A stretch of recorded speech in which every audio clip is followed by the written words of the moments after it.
വഴിയിൽ കരഞ്ഞു വന്നോരമ്മയിൽ തലയൻ തിരിഞ്ഞു നോക്കി. സ്വർഗീയ കാന്തി ചിന്തും മിഴികളിൽ കൂരമ്പു താഴിറങ്ങി.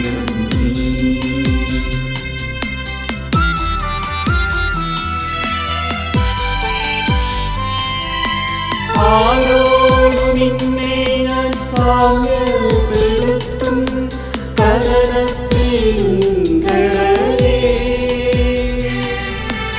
ആരറിഞ്ഞാഴത്തിൽ അലതല്ലി നിൽക്കുന്ന നിന്മനോവേദന.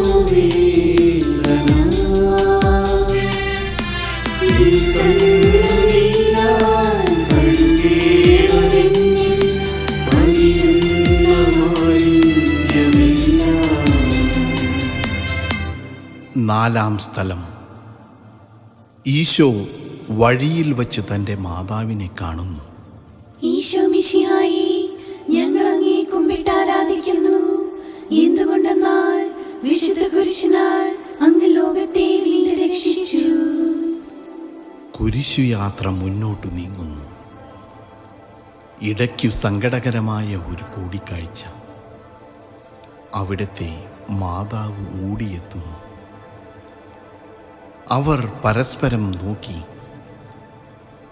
കവിഞ്ഞൊഴുകുന്ന 4 കണ്ണുകൾ, വിങ്ങിപ്പൊട്ടുന്ന 2 ഹൃദയങ്ങൾ.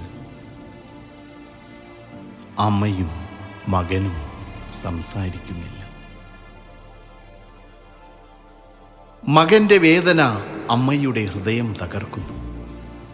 അമ്മയുടെ വേദന മകന്റെ ദുഃഖം വർദ്ധിപ്പിക്കുന്നു. 40-ാം ദിവസം ഉണ്ണിയെ ദേവാലയത്തിൽ കാഴ്ചവെച്ച സംഭവം മാതാവിൻ്റെ ഓർമ്മയിൽ വന്നു. നിന്റെ ഹൃദയത്തിൽ ഒരു വാൾ കടക്കും എന്ന് പരിശുദ്ധനായ ശിമയോൻ അന്ന് പ്രവചിച്ചു. കണ്ണുനീരോടെ വിതയ്ക്കുന്നവൻ സന്തോഷത്തോടെ കൊയ്യുന്നു. ഈ ലോകത്തിലെ നിസ്സാര സങ്കടങ്ങൾ നമുക്ക് നിത്യഭാഗ്യം പ്രദാനം ചെയ്യുന്നു. ദുഃഖസമുദ്രത്തിൽ മുഴുകിയ ദിവ്യരക്ഷിതാവേ, സഹനത്തിൻ്റെ ഏകാന്ത നിമിഷങ്ങളിൽ അങ്ങേ മാതാവിൻ്റെ മാതൃക ഞങ്ങളെ ആശ്വസിപ്പിക്കട്ടെ.